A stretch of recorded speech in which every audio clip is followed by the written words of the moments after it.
as you know, they usually say that the pen is mightier than the sword. That quotation is very, very particular, because when you write, however slow it may be, whether your idea is picked up then or in the future, the idea is that you've written and that your memory remains in the sands of time. Any vision that stays in your brain, that stays just said, it cannot be translated into action.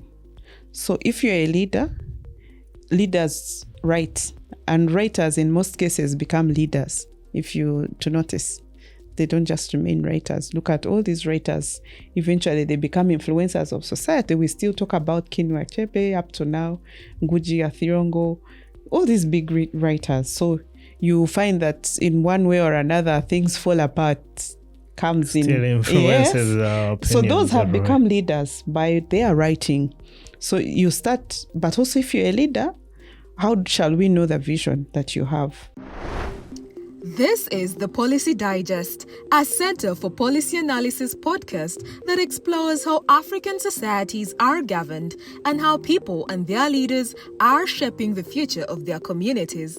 Through candid conversations and insightful analysis, we aim to provide a deeper understanding of the political, economic, and social landscape of Africa. So sit back, relax, and get ready to explore the diverse and dynamic world of African governance. There's a reason some civilizations are stronger than others. Some cultures, when you trace them, you hardly find anything. You can't find even a thought that their ancestors had, or the people who lived before them had. Yet, other civilizations, and in this case, the Jewish civilizations, the European civilizations, or just civilizations in the Middle East, there's like a lot of writing about those civilizations, about how they thought, about their values, about how to live life, how not to live life. Of course, not to pick a bone with any of those civilizations. By extension, those civilizations easily spread their influence, easily spread their ideas. And one of the things that enables those civilizations to have influence is writing. As you know, they usually say that the pen is mightier than the sword. That quotation is very, very particular, because when you write, however slow it may be, whether your idea is picked up then or in the future, the idea is that you've written and that your memory remains in the sands of time. Of course, writing challenges you to research, challenges you to think from an audience's perspective, challenges you to just deal with the fog in your mind about what you're writing.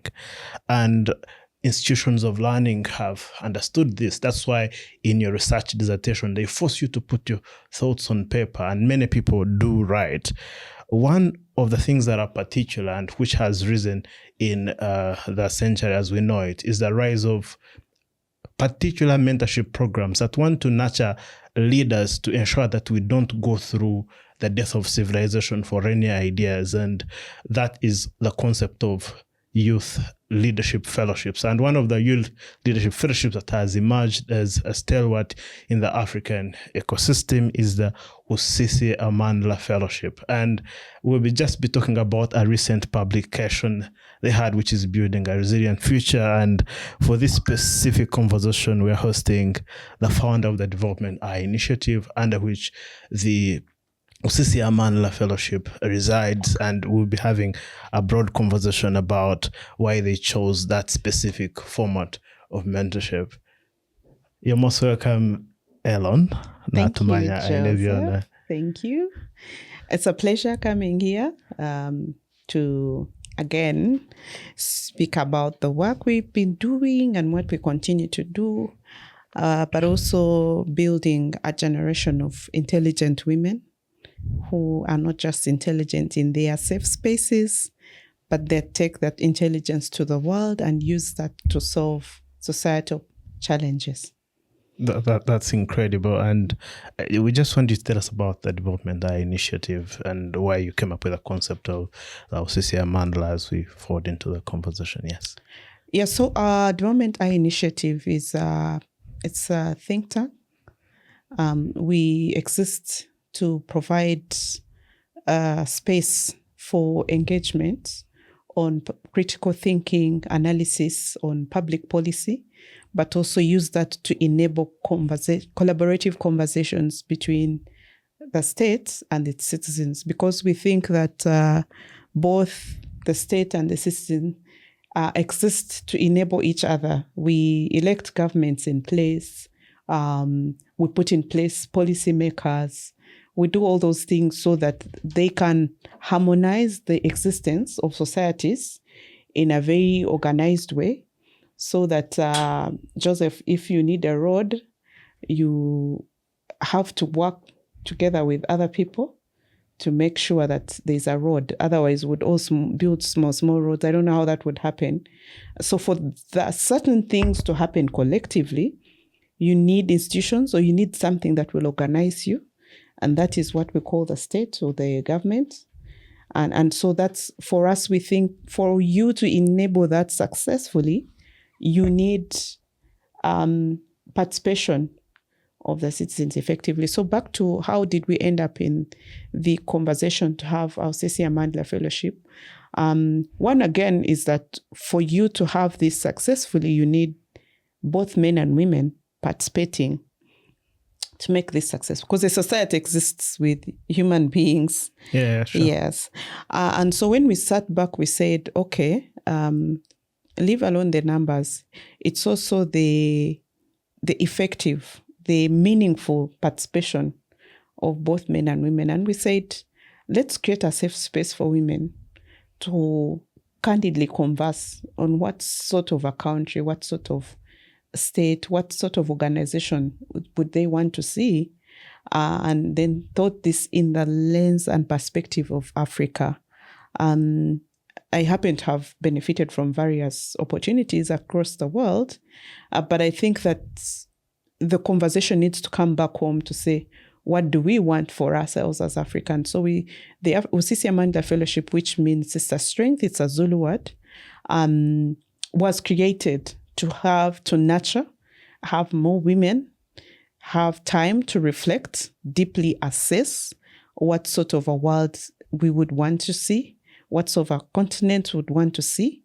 And after that, nurturing of that deep analytical muscle within themselves and working together, then they take that to various decision-making centers to see that their contributions are heard and they're put in action. But also we believe that we are at a time when everybody is pushing women to the front line.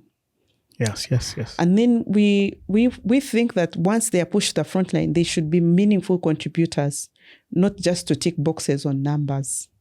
So that's the idea behind this fellowship. And like I've said in many other spaces, beyond this academic, it's also mentoring. It's also, mental health support. And I just wanted to pick it up from there.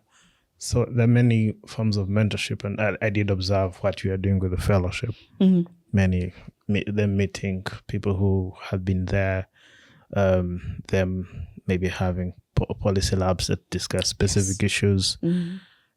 I just wanted to know, why did you choose writing as a function or part of the fellowship? Why writing? So I don't want to, the cliche of you want something lost on an African, put it in writing. But we believe that to shape policies are written in most cases. Of course, we understand that public policy can be in the said and the unsaid. Sometimes, sure. Even by what you don't do as a government, you're also setting a policy.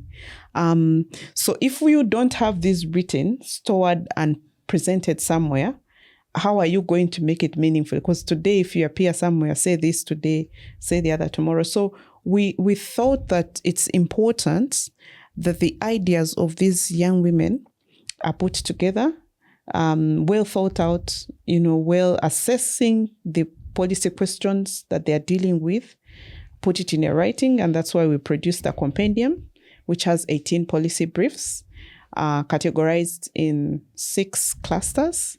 Where the first one is agriculture, food security and nutrition, that delves deeper into the agribusiness systems, access to seed, and effective nutrition. The second one is the environment and climate resilience, which we know now is the biggest question of the day. And again, connected to agriculture, we look at things like, policies around recycling, protection of the environment, and deeper things like public procurement on safety. Then we have the dicto era that looks at dicto security, especially for women. You look at things, they go deep things into things like safety for broadcast of that nature. Then we've got one on peace and security, which definitely, it's actually now that is written at an African level on how women can be part and parcel of negotiations, key things on policies regarding peace and security, especially for the continent. They're the heaviest victims. And I just, wanted to follow up. So I do develop education programs for younger people. There's something called a baseline. So when they were starting out to write, was there a baseline? Had they interacted with policy writing before? What kind of transformation did they go through to ensure they become technical writers? So to say that in our selection, we were very clear that we're looking at women who are probably starting out or in mid-career in a particular policy area. So you wouldn't be just a university student and coming in. I saw the fellows. So if you look at their profiles, they have at least a place where they belong. And the idea is that we want to enhance what you already, if you, for instance, you work with an institution like PPD, public procurement area is your space, then we enhance you to become a better analyst, a better programmer in that space, because you already have a place where you can grow. So tomorrow, if you're going to be a global consultant on public procurement and safety, then you have that knowledge that is required. So, and then even in their writing, they were encouraged not to go outside. So if, for instance, I'm already working around dicto security, I don't want to be seen now writing a paper on peace and security, unless I am bringing an aspect that uses dicto security to solve a challenge in peace and security. So there has to be a connection with where you are, so that you don't just take knowledge or to prove to the world that I can publish a paper. That I can write, And of course we'll talk about this later, is that beyond this writing, we also want to support them. That's why they're in clusters. These are like working groups. Okay. Go beyond just writing. So for instance, the agriculture sector now cluster is already working out a way in which they can identify a digitalization solution to deal with things like access to seed for farmers. So they're already working together as a team. And the fact that they are collectively coming from various institutions. So there's a researcher from the university in that cluster. There is someone working with an institution that does agribusiness and trade. There's someone from working with a local organization working with farmers. So if you put those together, 3, they should be able to identify a policy solution which they can work on and engage policymakers to make sure that there's effective implementation of the policy solutions they are recommending. So for us, it's not just to say, we are a fellowship, we've got people publishing a book and nice it's a nice pictures, graduation. We want to see these women grow from just mere writing. And that's what we tell the state, not so.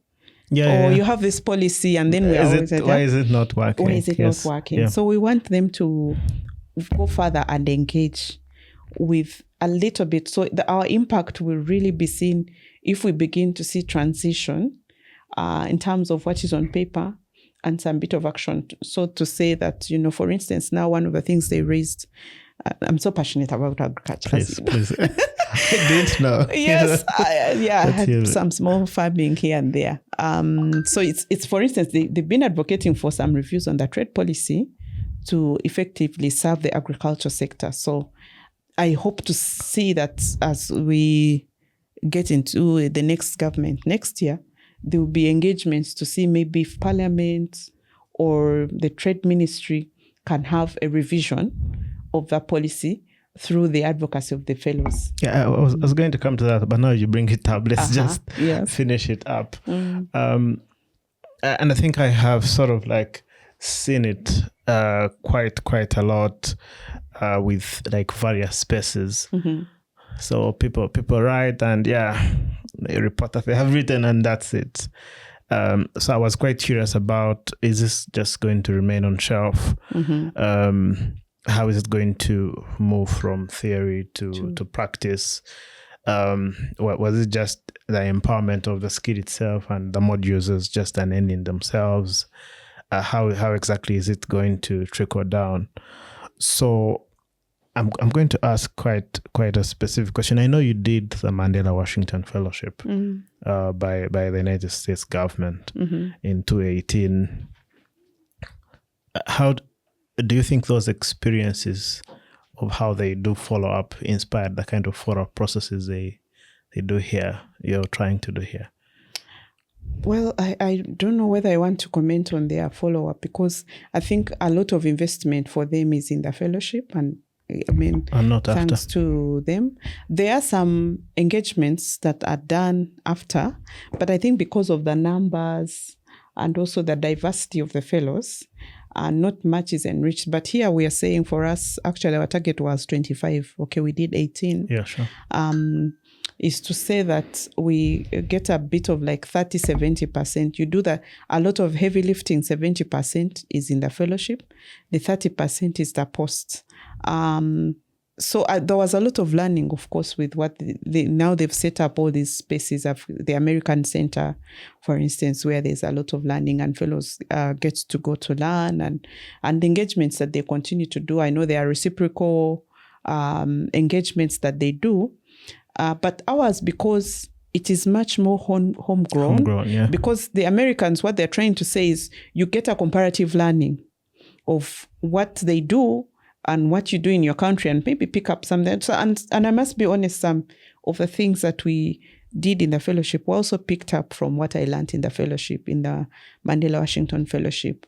Because we looked at various fellowships around the world. There's a Tutu Fellowship, there's all these things, and said, let's then do a blueprint of what really a woman who is effective in public policy should be able to do. Yeah. So for us is to say, that beyond that, that's why we put, after the learning, classified them now in clusters. If you are all talking about climate change and environment, aren't you likely to be saying the same thing but in different ways? Or pointing to different areas that if 3-4 areas sorted, maybe you made a contribution largely. So that in a way guides the women in the sister strengthhood to work together to provide solutions, but in a way it also helps them to look at public policy broadly. In your way, you might be thinking, but dealing with the issue of plastics recycling. If they do that, maybe we are home and dry. Yeah. But then you realize that through that, there's an element on public procurement. Through that, there's an element of mainstreaming. Interministerial collaboration, so political will, political economy. So for us, that's what we say. I know that also for them, the cluster fellows according to, I think, 3 categories: civic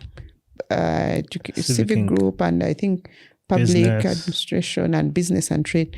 So that also allows fellows to work together. To the extent that, of course, they also evaluate in their own way. But for us, we are saying, do small clusters around the thematic areas, not just say broadly to say people in academia now come together. Say ours is deeply on public policy. Can you even deepen where you've touched in that policy?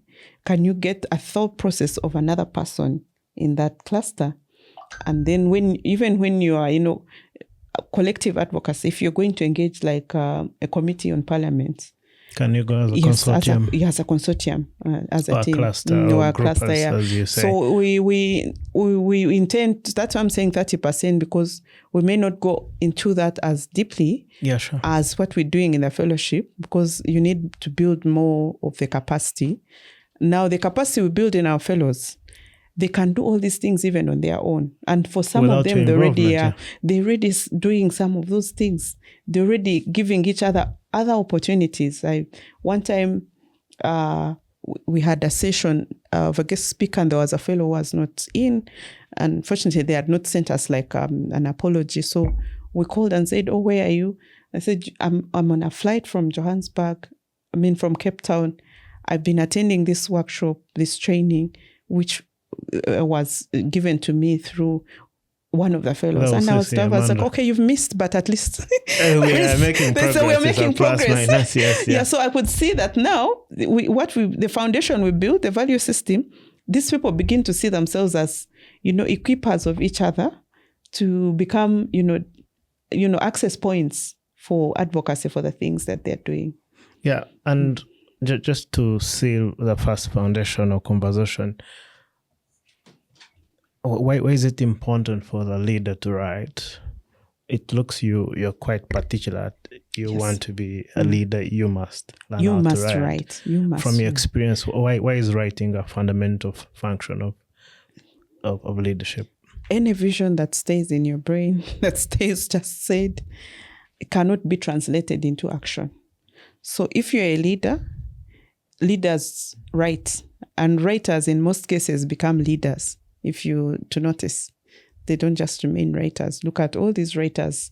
Eventually, they become influencers of society. We still talk about Chinua Achebe up to now, Ngugi Athirongo, all these big writers. So you find that in one way or another, things fall apart.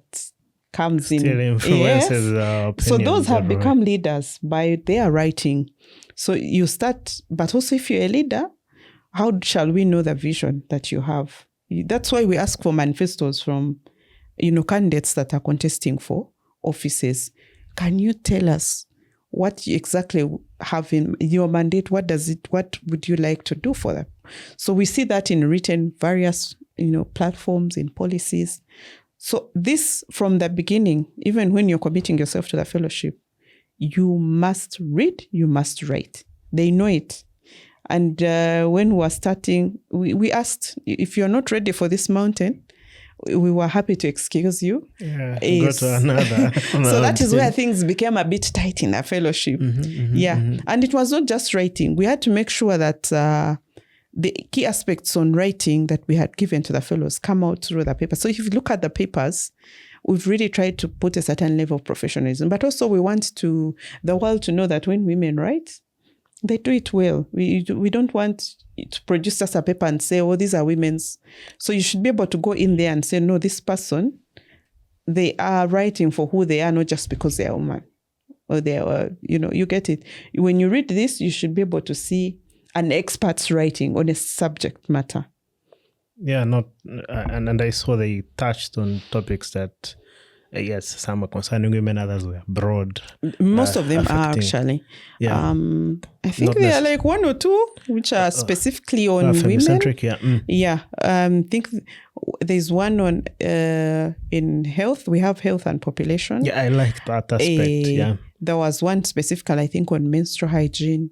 And then the one on peace and security, and some aspects of those and digital security. But if you look at the rest, they connect to the Sustainable Development Goals, the Africa Agenda of 2063, the Vision 2040, the NDP4. So it's about women deepening themselves into solving the challenges of our day-to-day society.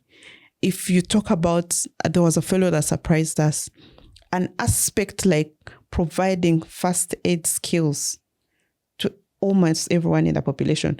We bring people in our homes to take care of our people. You have a maid.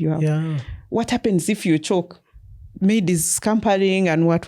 But you imagine if all of us, for instance, had basic idea on how to deal with key first aid. You've seen all these accidents on the road. Many times people die because the first time responders have no skill in engaging with the victim. So we say that's a policy element. You can look at it as just a basic issue on first aid, but it's a policy element, because if we enshrine that in our policy engagements, one, everybody who goes for driving school skilling, they should be able to take a first aid learning course. All our children in schools, they should be trained. Tomorrow, if you're in the dormitory and somebody has hurt themselves, can other children quickly apply first aid, or they are going to first run to look for the school nurse? Meanwhile, someone is dying. It's a policy element. That is how societies are organized.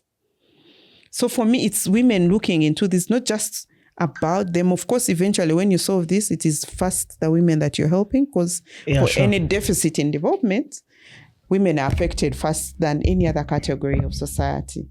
But also to say that they are concerned about matters that concern everyone. Thank you. And to your viewer, just generally speaking, every society tends to have people who choose to see a gap and fix it. And sometimes the journey may not start out by you solving the entire problem. It starts by just fixing one functional thing which can have a seismic effect on broader society. So we're going to look at how writing is a preserver of a resistance against exclusion from society and what the future looks like. Just stay tuned. We're coming back. The Center for Policy Analysis is an independent think tank shaping parliamentary democracy, governance, and public policy in Uganda and beyond. Our mission is to shape public policy and strengthen democratic governance by delivering high-quality research, fostering collaboration, and empowering citizens. Our vision is a democratic society with transparent, accountable, and responsive governance systems. What sets CEPA apart? A unique consortium model that integrates expertise from diverse partners for multidisciplinary approaches. We pioneer thought leadership, leveraging tools like artificial intelligence to enhance impact. Through collaborative advocacy, we empower stakeholders to engage with legislative processes, all while combining rigorous research with a deep understanding of Uganda's political economy. Our flagship initiatives include Parliament Watch Uganda, that bridges the gap between the citizens and Parliament, the Policy Digest podcast that explores politics and public affairs across Africa, and the CEPA Convo, our bi-monthly X-Space tackling key public issues. Our work spans parliamentary democracy, human rights, public health, road safety, climate justice, artificial intelligence, and more, including the Africa Regional Conference on Parliament and Legislation. Join CEPA in shaping policies, amplifying voices, and building a democratic future. Visit www.cepa.or.ug to learn more or follow us on social media. The Center for Policy Analysis, a leading public policy think tank. You are listening to the Policy Digest, a Center for Policy Analysis podcast that explores how African societies are governed and how people and their leaders are shaping the future of their communities. So as you could be aware, we are heading to 2026, and one of the popular narratives against one of the political parties is that they have no ideas. And of course, it's not true, is it? But if you just come to think of narratives and stereotypes, similar narratives have been used against women in leadership. That do they really have ideas? And again, it's a narrative, it's a stereotype. I'm just going to read some stats here. So Parliament Watch, which is housed under the Center for Policy Analysis, its flagship project, did do an analysis on the demographics of the 11th Parliament. They did highlight that male MPs are 368, that's 66.2%, and female MPs are 188, that's 33.8%. Of those 33.8, there's a significant number that come through the affirmative action set. But the narrative still continues, and those narratives tend to contribute to let's call it like a declining trust in trusting women with power. And one of those, contrasting with the first example, is around the idea that they generally don't have ideas. And I just wanted to now get back to this very, very good publication that the Usisi Amandla Fellowship is. And as you can see, well, this is a compendium of ideas. But I wanted to just get your mind on why writing now becomes an essential part of reshaping such narratives, on why, even when it's not true, such processes of ensuring we have more female writers from a public policy perspective contributes to reshaping the narrative. I think, first of all, you've raised some critical issues on trust of women leadership. And I know that this has contributed to the pushback now on affirmative action for women. And I always tell people that if you want to see a literally male-dominated parliament, just remove those affirmative action seats of women MPs. You will literally have like 5 or 10. Sure. And this is embedded a lot in our structure, society, and a lot of things that have been done over time. The journey still continues. So, and that's why now we say, let's invest such that anybody who goes there, whether directly representing women or came through a direct seat, they should be seen as an expert, or they should be seen as a leader in their own capacity, and not seen as though they've gone to represent women in that space. But we also acknowledge, because of the patriarchal system that we are in, every time a woman does something wrong, they don't perform to the expectation of the society, which has happened to men over the years and generations. They look like as if they've done it in the name of women. You can never be seen as, a poor administrator. Is a poor woman administrator. It is also going to be dressed. The bias resurrects immediately. Yes. Yeah. So then that also creates that next time you want to elect a woman in a certain position, you want to bring back women here. They didn't do this. They didn't. But I mean, you've had men not do. But without going into the semantics on both men and women, I think the point we're trying to make is that when you send a woman to a certain policy position, we want to see them as experts. It shouldn't be... Not as women. Yeah, I say like on the board, we have Elone, we have Joseph, we have Joanne, we have Peter. See human beings now. Again, numbers matching with substance. That's what we are saying. If we have only men, it's going to be a challenge. If you have only women, again, it's also not good. You have a good balanced place of experts. So that's why we're saying, beyond just women speaking, let their voices also be seen through what they're analyzing. Because sometimes if you're speaking, you're probably not going to go as deep as someone who has written. Yeah. They are going to reference other people who have written. They are going to bring, be more organized. There will be flow. They will be able to cite more, legal frameworks, those that are working and not working, and bring in also some aspects of examples of where it has worked or hasn't worked.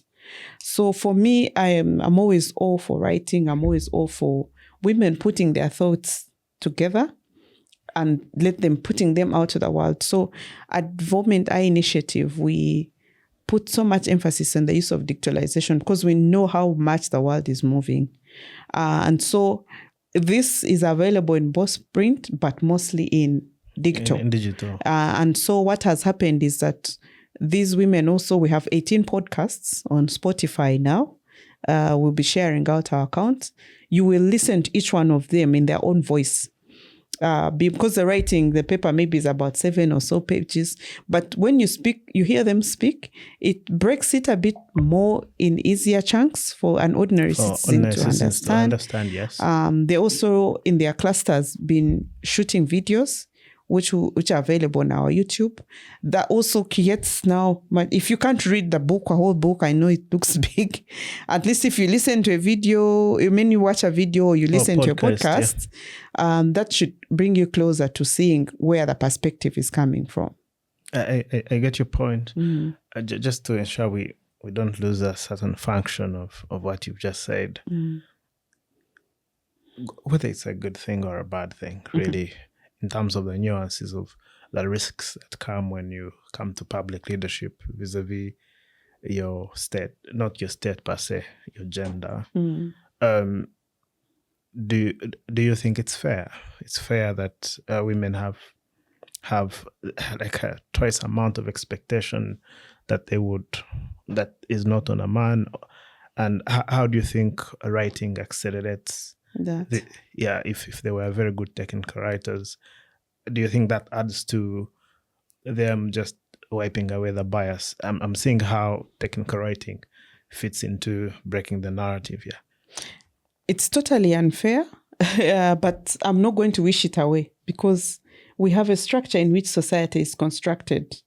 And if the society is much more inclined in a patriarchal way of looking at men as being more excellent and, leaders in literally all aspects, except for those that are naturally given to both genders, reproduction and things like that, I'm not going to just wish away. And my solution to that is to make sure that I put women to the same intellectual space as the men, so that they're not just seen as a weaker sex and, you're just seen to talk about cosmetics and hair. And I know that it's a bad thing because it's part of you. Yeah, sure. But you can also come and design a policy that states how a city should be run, a country should be governed.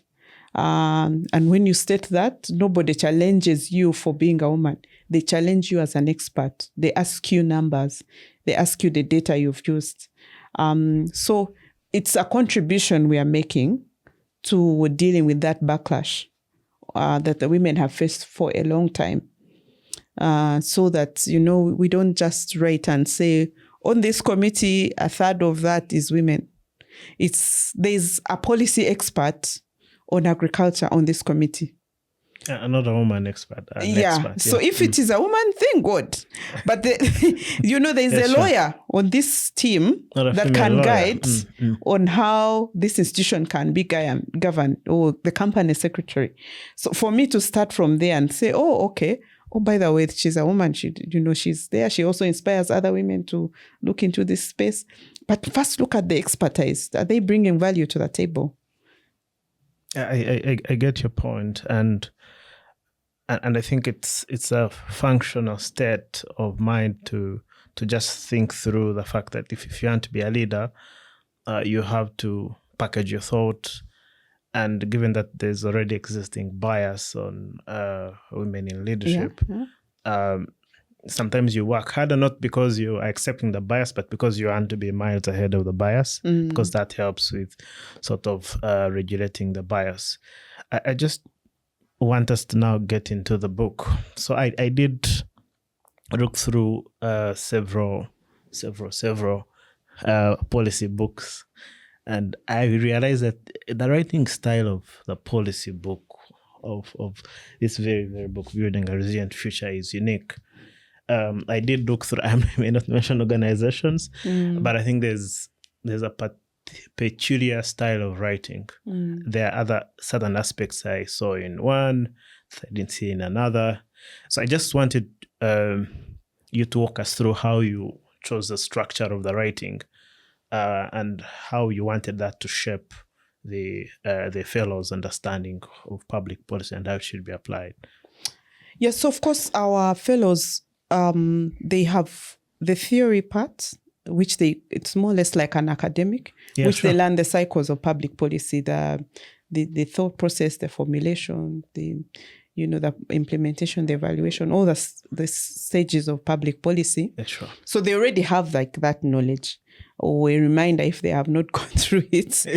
And then now we expose them to the experts. Sometimes what you get in class is not you. So if you sit with like say a director of or a local government leader, and they tell you how money comes late, how funds are disbursed late, how the pressures of citizens for infrastructure development, and how they've been able to navigate that, or to say direct and work with citizens for a policy thought to come from the grassroots up to being implemented at national level, or pressures from activists. So that also enhances already the thought process of so that if you look at our papers, they're not just written in theoretical form. Yeah, they're different. So I realize some unique sections. Yeah, the solutions that we provide. So if you look at the papers, the way they are written is they present to you the situation. What is it currently that we are dealing with? What is the status of Africa on this matter, on peace and security? What's the status of Uganda on nutrition? And when we present that, we also go ahead to present the current policy options. So there's no vacuum in this space. There's no one, there's nothing new under the sun. Oh, yeah. Yes. There's either something which has been attempted to be done and it didn't work, or there's something that is being done and maybe not effectively done, or there was a thought process which never put in place a framework to guide that. So there are some activists who have come up, or some think tanks or academia has maybe presented some options. So what we do from those existing, then we connect that. So if you presented the current situation, what is the problem then? If the problem is, say, our children are not, they lack healthy meals in schools, and that in a way is affecting their learning progress, then you say, okay, what options have been tried before?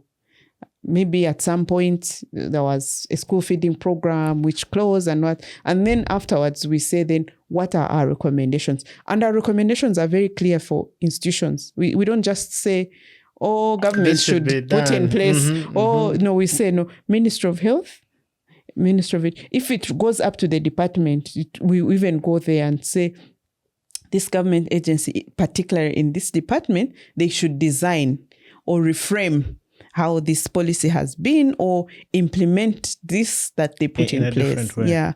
So we are, of course, in there, like any academic writing, we make references to if there are some things which have been planned. And during our fellowship planning, there was a lot of exposure to global perspectives. So people in their minds and reading, thank God, went through the whole world. We categorized them in continents. So there were Team Europe, Australia. So in those also, someone doesn't come with their local. It's not your cabale. you want to stretch yourself. My friend, you stretch yourself beyond cabale. We write very well. How did you read that? Did you read Professor Dwagawa's writing? You've got some strong... Or Governor David's writing. We write very well, but I get your point. Oh, you do. So that in a way you find in some aspects, you find some references to some global and regional perspectives which have maybe proven either for that, say maybe this was implemented in, say like in Ghana, it didn't work. And so maybe Uganda should pick lessons from that.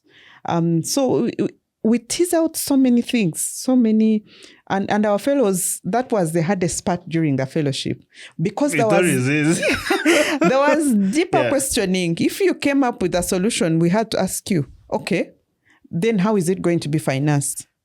How would this, if you were going to ask... Yes. Yes. Because one functional thing I realized there was, you need to show us how that idea will work out exactly in the real world, like the implementation plan. As I looked through, and I felt that was really major. So how long did they take writing? Just like one paper?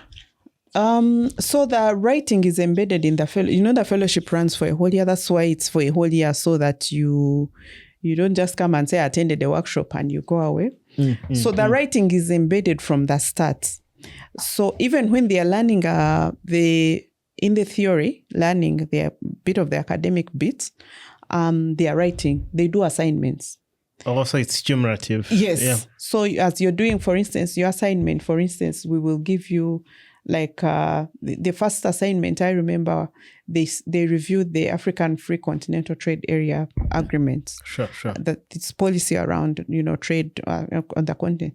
And then we said, come back and tell us why this policy is important. So you had to read, you also had to write. We had another assignment where we gave them an example of meritocracy, how meritocracy as an embedded policy structure has helped Singapore progress. And so they had to come back. For that one was a presentation on video and present to us an imaginary presentation to the Parliamentary Committee on Legal and Parliamentary Affairs. Yeah, sure.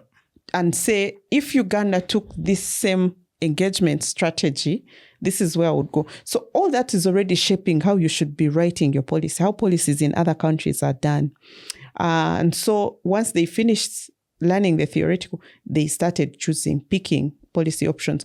Even from the start, we told them, you can't start now. And that allowed them to choose and drop. Many of them, what you see here is not what they started with. They'll tell you, I wanted to write about textiles. I know what I want, but eventually when I looked at the various things, I think this is the most important aspect in my work that should be solved. So I would say that it's a whole year's engagement, but the final polishing up, I think, really took them like about 2 months, because they had to go through a series of coaching. Someone had to go through, they question you. You also begin to question yourself whether, what was I thinking when I was writing this? Because we will give you examples and say, oh, by the way, what you're saying, it was applied in Tanzania or in Kenya here just next door. And we will say, by the way, Rwanda has tried it and it has worked. Would you want to look at that example? So in that questioning, that's where we said deep analysis. And that's what brought us now to have what you see as policy options. You look at policy options. Oh, the options. Look at this. The options specifically for narrow. So it's specifically for the national. For narrow. Yes, for narrow. And we're not just saying Ministry of Agriculture. Yeah.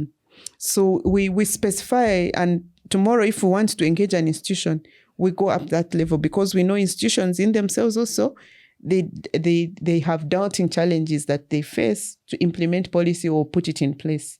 I think this is a new order, and I just want us to probably look at the future now. Mm-hmm. These are seeds that are planted. So if you who is viewing us, so this book is 36 months of 24 months. Oh, 24 months. You say they're 18, right? Oh, yes. I see the mathematics. No. Yeah, so 36 months of ideas of leading policy researchers about how they see their future. They have spent months being trained by the best. So I just want you to, let's say in 10 years, maybe, 10 years, where do you see these fellows? I understand you are the grand mentor. Where do you see these 18 seeds you planted?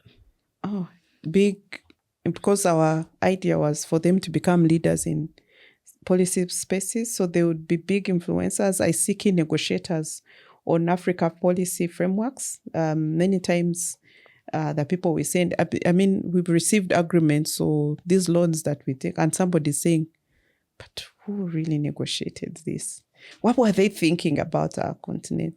We see big time leaders in policy spaces, agencies, civil society, academia.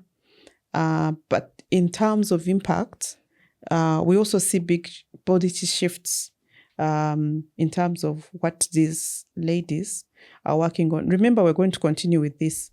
Our target is always 25 annually. So if, for instance, you did 18 for 10 years, that's what, 180?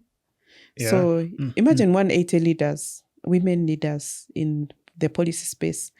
And we're saying the reason why we also need to have more women is deficiencies in policy frameworks affect highly women. So I would want to imagine that a leader, for instance, one of our fellows it comes from a certain government ministry that is very strategic.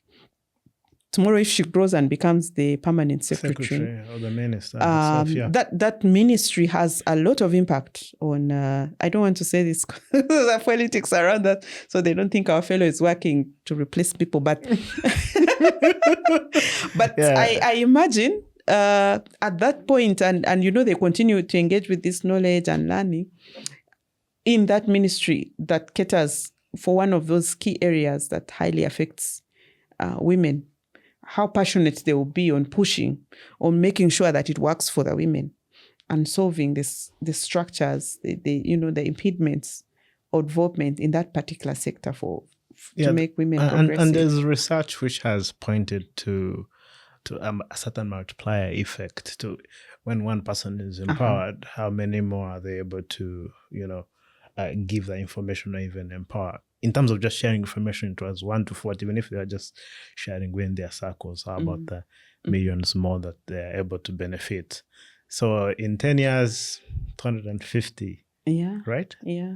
Right. Or maybe more, because That's huge. If you listen to our valedictorian, she already has started an organization that works on women in leadership, in Muslim women in leadership. Wow, that's so an that's immediate one multiplier effect. Yes, planted. If she brings together 20, 30, 40 Muslim women leaders and gives them this knowledge that we are talking about, how much multiplier effect do you have with this kind of engagement, investing in one person and investing in them well?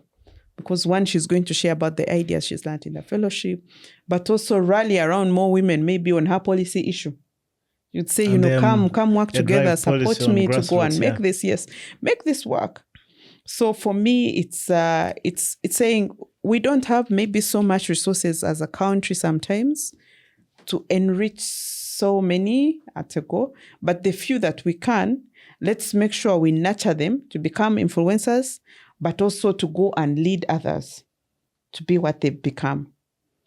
Yeah, thank you so much, Elone, in believing in mentorship. I understand you go out of your way. Your bank account must be crying after investing quite a lot in building these women, taking off time off your very, very busy schedule to invest your life and your years of experience into other people. Africa is proud.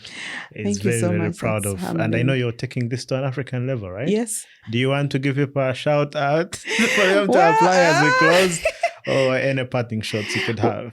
Of course, we already have calls. From Uganda already, people are asking, when is our next call? And then I'm saying, but we're going Africa. What happens? And we can only go up to 25. So the vision is much bigger than just at Ugandan level. Even for the papers, although it talks about Uganda's policy pathways, there are some papers specifically written at regional level. Yes. One on nutrition, peace and security, and many others also touch on what the continent can get. So we think this vision should be broader than just our country, because also for a long time, we've been talking about this Pan-Africanism, and we need to see it work in action.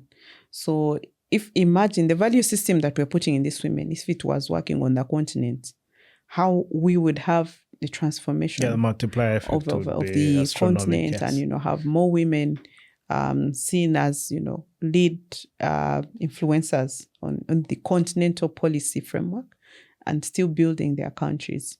So for me, then that's why we said Usisi Amandla. This is an East African product, but with a South African name. We are looking at this beyond our localities. African, So my parting shots is to rally women to invest in themselves by acquire more knowledge, so that you're seen for the expert you are. It is one thing to be on the table. It is, once you're on the table, yes. Now the question is, what are you on the table doing? What are you contributing? What knowledge are you bringing? What are you building? What is your legacy as a woman? I'm doing this because there are many other people ahead of me who have also invested in me. So the onus should be on me to make sure that it doesn't stop with me. We should be able to carry it forward and pass it on to generations. I won't be here for long. Whichever years God has given me on earth, they should be as of impact. So it's to rally women to say, invest in yourself, but also don't just invest in yourself for your own.